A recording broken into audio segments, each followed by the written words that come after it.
पे सभी पत्रकारों को बुलाना पड़ गया, इसकी क्या हो सकता है?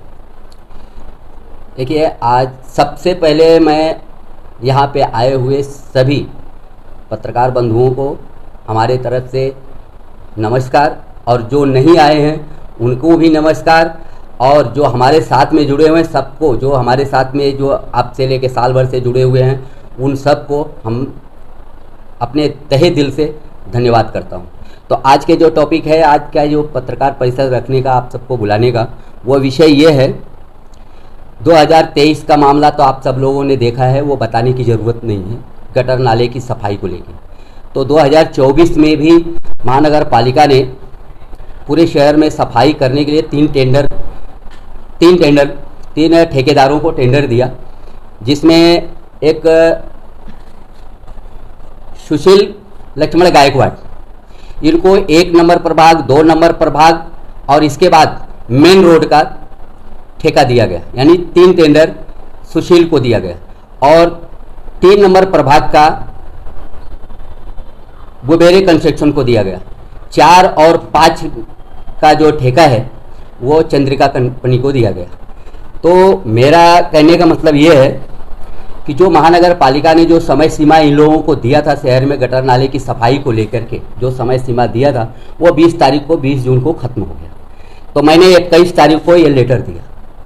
21 तारीख को मैंने महानगर पालिका आयुक्त साहब को मैंने लेटर दिया, और 21 तारीख को ही मैं पूरे शहर में विजिट करके 6-7 नाले का मैंने जीपीएस फोटो लगा करके उनको लेटर दिया हूँ। तो इस लेटर से, इस फोटो से ये जाहिर होता है कि पूरे शहर में सफाई नहीं हुई है।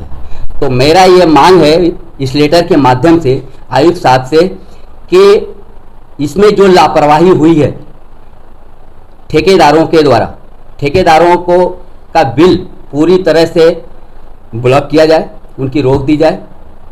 इसके बाद इनको ब्लैक लिस्टेड किया जाए। साथ में महानगर पालिका आयुक्त साहब ने जो अधिकारियों को नियुक्त किया था, जैसे प्रभाग अधिकारी हुआ, कनिष्ठ अभियंता हुआ, मुख्य आरोग्य निरीक्षक हुआ, प्रभारी आरोग्य निरीक्षक व नोडल अधिकारी, ऐसे लोगों को जो नियुक्त किया है, इनकी देखरेख में ये सफाई होनी चाहिए।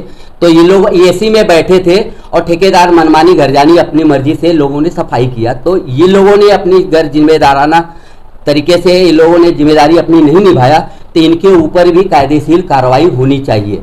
तो आज हमारा जो अभी देखो, पहले ही बारिश में पूरा शहर, अब पूरा बोलूँगा तो आयुक्त को थोड़ा टेंशन हो जाएगा, आधा से भिवंडी डूब गई, क्योंकि आयुक्त अलग दिमाग का है। मैं शुक्रवार को मैंने उनसे मुलाकात किया था, तो वो क्या बोले कि ये लेटर देखने के बाद कि बोले कि ये भ्रष्टाचार तुम लोग लिख के दे रहे हो, हम तुम्हारे ऊपर गुनाह दाखिल करेंगे। तो मैं आयुक्त साहब से ये पूछना चाहते हैं कि अभी ये क्या है, इसको क्या बोलोगे? मैं उनसे ही पूछता हूँ कि ये क्या बोलोगे, ये सफाई हुई है नहीं, ये देख लो, जीपीएस फोटो है, इसको भ्रष्टाचार बोलोगे कि लापरवाही बोलोगे, ये आप बताओ। अभी हाल की बात है, मेट्रो होटल के सामने एक नाला है, कुछ मीडिया वालों ने दिखाया, मैंने खुद मैं खुद ही बयान दिया हूँ। जेसीबी उतारने के लिए 2 डंपर में उसमें कचरा डाली, जैसे ही डाले वैसे ही बारिश आई और फिर बह गया, आगे गया, जबकि आगे नाला साफ था। मैं खुद बोलता हूं कि नाला पूरी तरह से साफ था, लेकिन वो कचरा कहाँ जाएगा? सफाई वाली जगह पे जाएगा, आगे जाके रुक सकता है। फिर उसकी लेकर के हम उसको भी, मैंने कमिश्नर साहब को बोला, बाकायदा वीडियो बताया, तो उन्होंने क्या किया कि तुरंत जुम्मा के ही दिन, यानी शुक्रवार के दिन मिट्टी डाल करके शनिवार को जेसीबी उतरवाया। तो वो जो मिट्टी डाले थे वो तो उसी में रह गया। 2 दिन की जेसीबी चलने के बाद पूरा जेसीबी से कचरा निकाल के लाए और ला करके मुहाने पे रख दिए, और बारिश आई 3 बजे पूरा बह गया। इसको क्या बोलोगे कमिश्नर साहब? मैं आपसे पूछता हूँ, ये भ्रष्टाचार है कि लापरवाही है कि क्या है, ये मुझे बताओ। इसका गुनाह दाखिल किसके ऊपर करोगे? मेरे ऊपर या अपने अधिकारियों के ऊपर या फिर ठेकेदारों के ऊपर? वो आज भी वहाँ पे मौजूद है। तो इस तरह से सफाई हुई है ठेकेदारों के द्वारा। और दूसरी बात, जो सफाई लोगों ने किया भी है, तो वो सफाई नाले को, जैसे कि रोड पे आप लोग चलते हुए आप लोग देखते होंगे, शहर भी देख रहा है कि गटर से सफाई करके बाजू में रख दिया और बारिश गिरी, वापस वो नाले में जा रहा है, गटर में जा रहा है, या फिर रोड पे फैल रहा है। और रोड पे फैल रहा है तो जाहिर सी बात है कि बारिश के मौसम में लोगों को आने जाने को कितनी तकलीफें होती होंगी। तो ये क्या है, इसको आप मेरे को बताओ, ये भ्रष्टाचार है या लापरवाही है? क्योंकि आप मेरे को बोले ना कि बार बार भ्रष्टाचार का अगर आरोप लगाओगे तो आपके ऊपर गुनाह दाखिल करेंगे, तो मेरे ऊपर गुनाह दाखिल करो, मैं खुद आपको बोलता हूं गुनाह दाखिल करो, लेकिन इससे पहले कि ये जो लापरवाहियां हुई है इसका गुनाह दाखिल करके मुझे बताओ। इसमें वही ठेकेदार हैं जिनको ब्लैक लिस्टेड करने की मैंने मांग किया था, आत्मदाह किया था। तो ये महानगर पालिका के जो आयुक्त साहब हैं, देखो शहर में हर कोई उनको हटाने की मांग करता है, मैं उनका विरोध नहीं करता हूँ।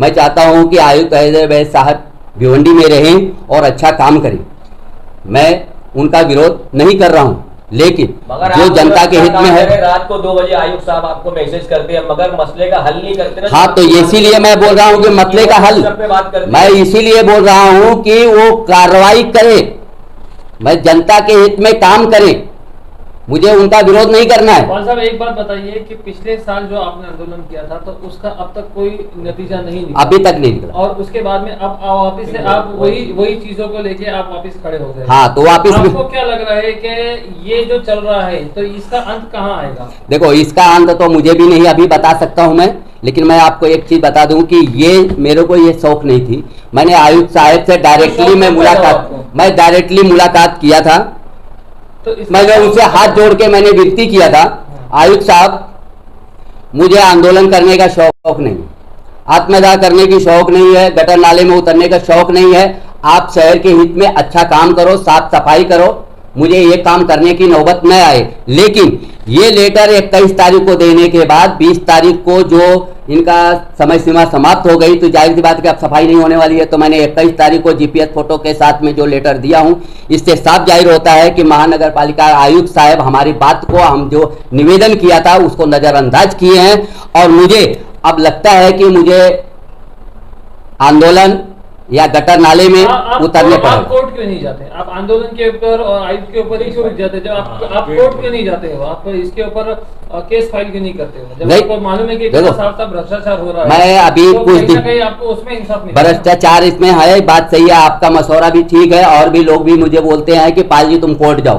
तो अभी मैं कुछ दिन के बाद जो है कि अभी ये देख लेता हूँ ये मैटर कैसा है, कि इनका ये परसेंटेज क्या बताते हैं, क्योंकि यहाँ परसेंटेज हमारा एक भी परसेंटेज नहीं है, 10, 15, 20%, 50%, इससे ज्यादा नहीं है।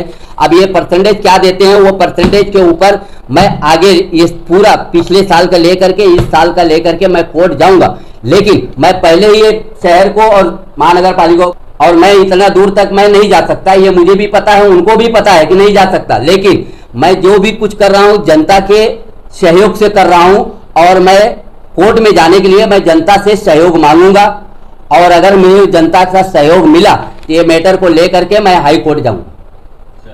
ठीक।